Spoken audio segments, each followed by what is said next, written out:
Hey, my name is Christina Harrison. Welcome to or back to my channel. This video I am making was per request, and if you have any requests about any particular videos you would like me to produce, please comment below, let me know, and I will get on it. So the topic is, what are tips for tryouts and expectations around tryouts?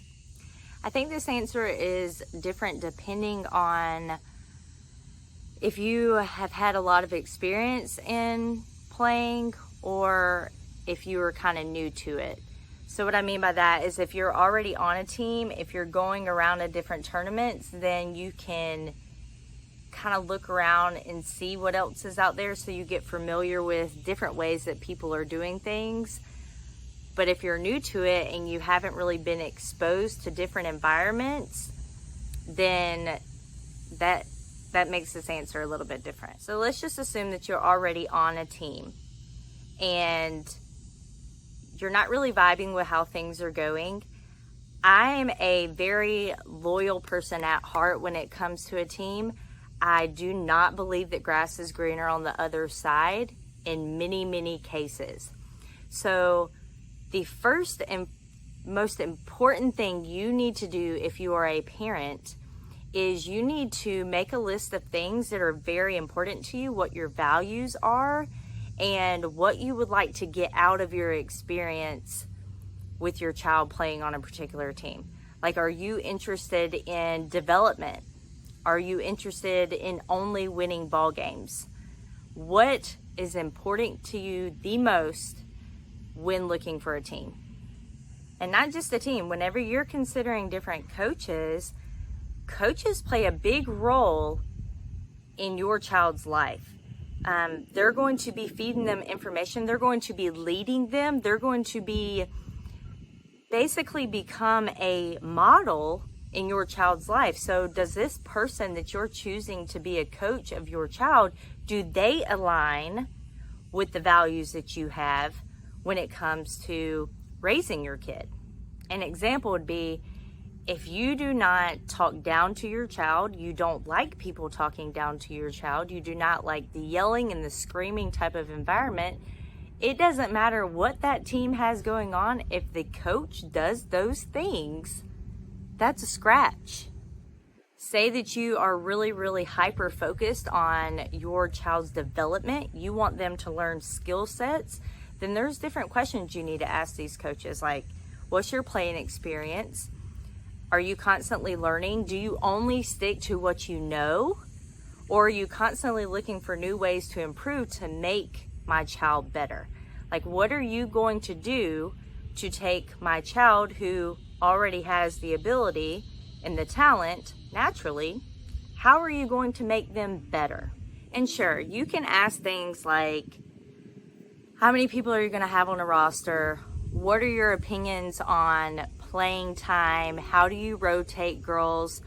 Are you making them only play one position, or are they open to playing all positions? Are certain positions already taken, or do they get an opportunity to compete and win positions if they earn them? So in my opinion, the biggest tip that I have is for you to be very clear on what it is that you would like to come from your child's development and all that. Like, what outcome are you looking for?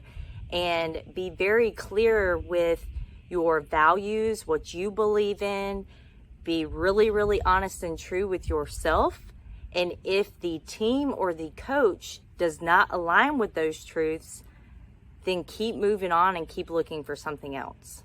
But if your coach is doing a pretty good job at covering most of your needs, because you might find a fit that a coach covers everything, like the coach is perfect and the team around them is just everything you were looking for. That is out there, but sometimes it's hard to find. Sometimes it takes seasons in order to get there. So you might not be able to find that just yet. So if your coach is doing a pretty good job with covering all grounds, developing your kid, and aligning with what it is that you're wanting, then Be loyal to them and stick it out. As for expectations, I think one of the biggest things that goes wrong when it comes to expectation is, one, it's not clearly discussed. And sometimes it can't be one-sided, because you have to remember that a coach has to go off the needs of all the kids, not just your kid. So what you're expecting from your child may not always be reasonable for what's best for the whole entire team. So I think the biggest problem that some people have is they go in with the expectation of only considering playing time. So your biggest thought is like, I want my kid to play all the time. And I think that that's where a lot of people go wrong, because though, yes, it is a game, they love it, they want to be out on the field all the time, they still get better in the dugout watching the game. And sometimes it's more important, because sports teach us a lot about life. Sometimes it's just as important for them to understand their role in the moment and realize, hey, depending on how we're shifting the field, when certain people are pitching and we have to move and plug holes and whatnot, that might put you on the bench, but you still have a job over here. So I think one of the biggest mistakes when it comes to expectation is expecting always getting playing time. So I suggest, if you have expectations, I suggest clear communication with who it is that you're trying to work with, the coach. You have your clear expectations, you ask them what their expectations are, and you see if they align. See if they're a good fit. See if they're reasonable. See if that coach is willing to give on some of his, and if you're willing to give on some of yours. At the end of the day, it all has to align with what you believe in as a person and in your kid's development, in my opinion.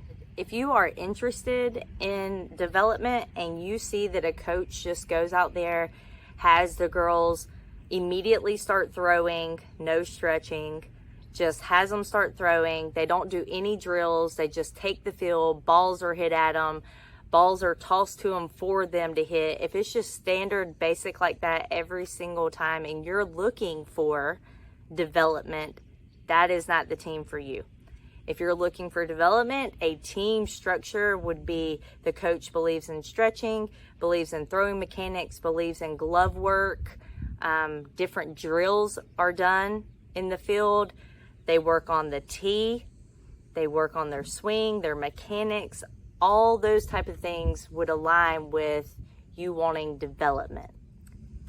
I believe that you should explore options, like you should go to mini tryouts. You should look into picking up with many different teams. So I do believe you should get exposure or have your child get exposed to many different environments. Get them uncomfortable, get them out there picking up and out there going to many different tryouts. Whenever it comes to a team though, I believe in aligning yourself with what that team has going on, and if they have that, then be loyal to it, because the grass isn't always greener on the other side. So just to kind of sum it all up, align with your truth, figure out what exactly it is, be very, very, very clear on what you're looking for, be intentional, don't get sold on words, don't buy into the fluff, believe what you see, okay? People will show you who they are. Teams will show you how they act. Believe what you see, okay? And ultimately do what's best for your kid. Don't always stick to what the popular thing to do is. Don't always keep them with their friends. Allow them to be uncomfortable. Know how to align with what it is, that the outcome that you're wanting, and do what is best for your child. Hopefully this helped. And again, that was all kind of my opinion. But if you want more in-depth conversation about that, if you'd like me to give more tips, more examples, I could definitely go more into depth. I could probably talk about this like all day. So comment below. And if you have any other requests about anything, I'd love to hear. So let's talk about this. And until next time, let's keep getting better together.